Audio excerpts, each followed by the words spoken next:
Ketahanan pangan bukan hanya soal menghasilkan protein hewani, tetapi soal bagaimana produksi pangan mampu memberi napas panjang pada masyarakat. Peternakan domba membuka peluang itu. Dari penyediaan daging, pembukaan lapangan kerja bagi masyarakat sekitar, hingga peluang hilirisasi menjadi wisata edukasi yang menggerakkan ekonomi desa. Namun, peluang ini tidak berdiri tanpa celah. Masih ada kesenjangan literasi, akses teknologi yang tidak merata, hingga minimnya keberpihakan kebijakan pada peternak kecil. Kelompok 1, menguatkan ternak, menjaga pangan. Di titik inilah kita diingatkan bahwa ketahanan pangan bukan sekedar menambah jumlah produksi, tetapi memastikan bahwa manfaatnya tidak mengalir ke segelintir pihak saja. Potensi dan masalah berjalan berdampingan, dan dari sanalah kritik, inovasi, dan harapan harus lahir.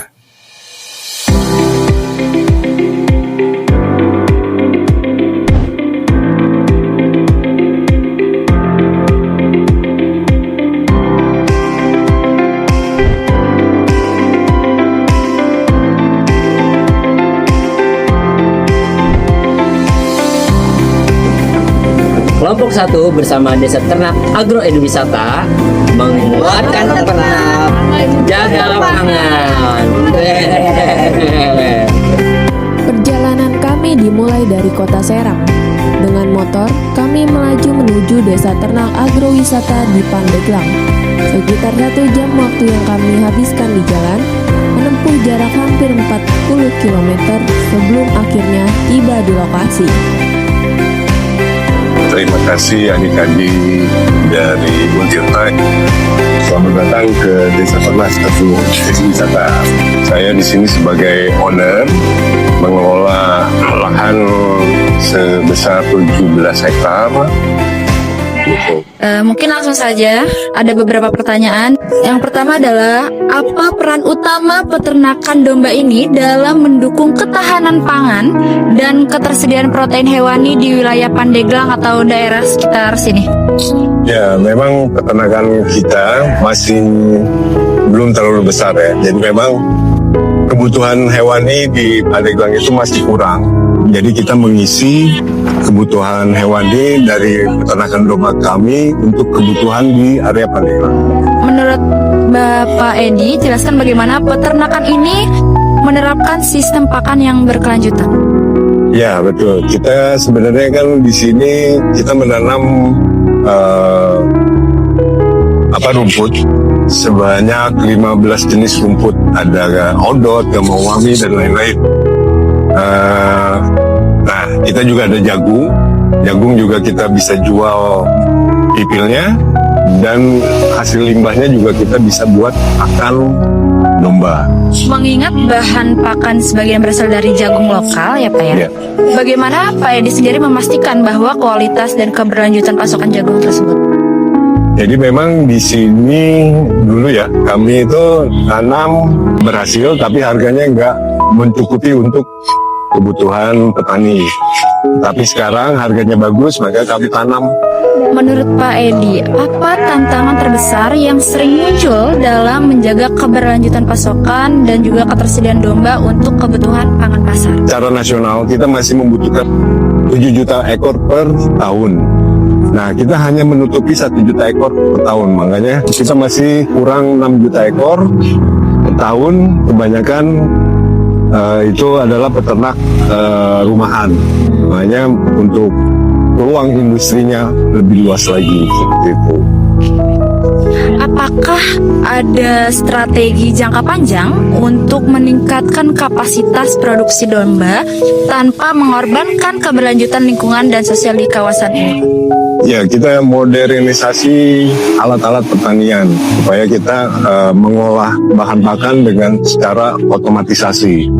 Tidak tetap kita menjaga tenaga kerja dari petani lokal, dan tapi kita juga harus mengajarkan mereka secara berkelanjutan agar mereka mendapat manfaat dari teknologi pertanian yang sedang kita laksanakan.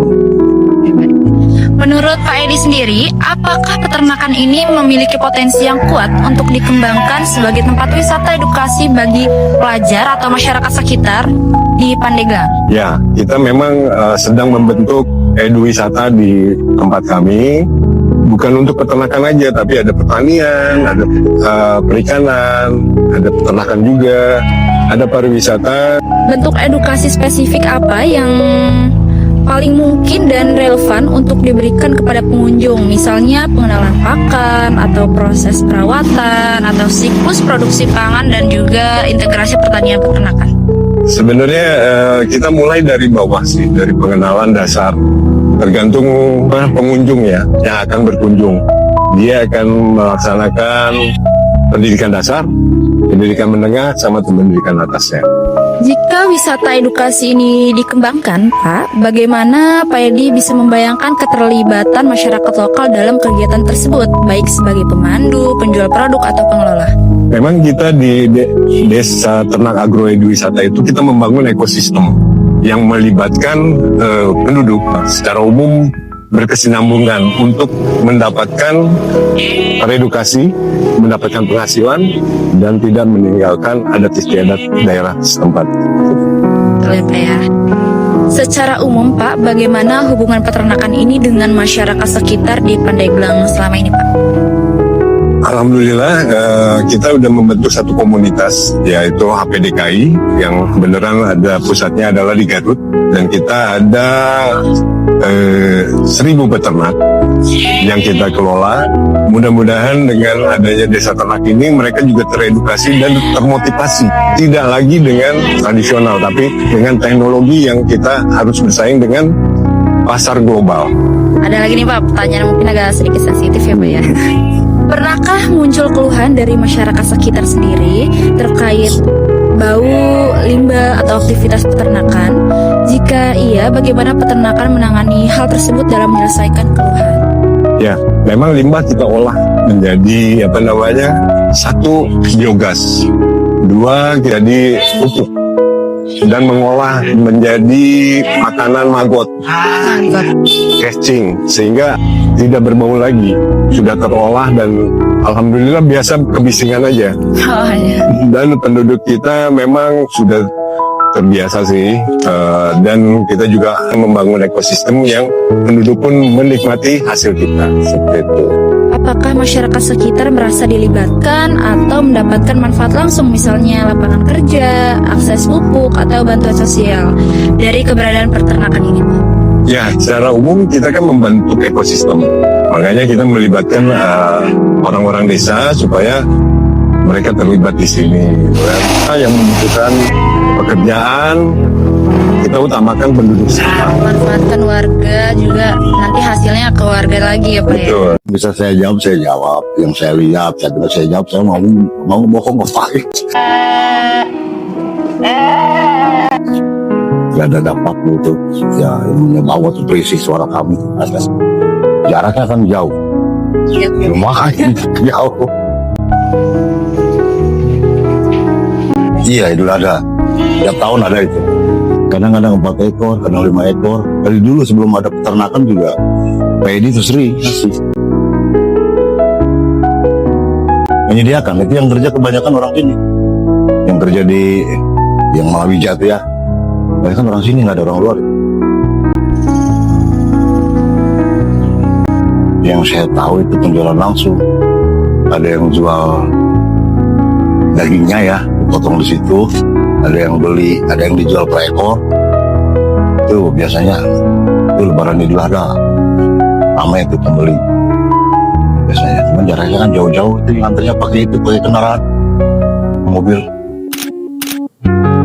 Penelitian ini dengan tegas menyoroti bahwa domba memiliki peran yang jauh melampaui sekadar komoditas penghasil daging, melainkan merupakan multidimensi bagi kesejahteraan masyarakat dan pembangunan daerah yang berkelanjutan. Dari temuan kami menunjukkan bahwa pengelolaan dan pemanfaatan domba yang terintegrasi mampu membentuk sebuah ekosistem yang nantinya dapat memberikan manfaat luas. Produksi domba yang terencana dan mandiri sendiri juga berkontribusi langsung pada ketahanan pangan daerah. Domba tidak hanya menyediakan sumber protein hewani yang stabil, tetapi juga menjadi bagian dari sistem pertanian terpadu. Sistem ini mencakup penanaman sayur dan buah di lahan sekitar. Hasil panen ini tidak hanya ditujukan untuk konsumsi domestik masyarakat guna menjamin nutrisi seimbang, tetapi juga berfungsi sebagai sumber pakan tambahan yang berkualitas bagi domba. Hilirisasi dan penggerak ekonomi melalui pariwisata merupakan salah satu kunci untuk pemanfaatan peternakan domba sebagai destinasi agrowisata atau pariwisata edukasi. Inisiatif ini tidak hanya meningkatkan nilai ekonomi domba itu sendiri, tetapi juga menggerakkan sektor-sektor terkait, menciptakan ekosistem yang dinamis.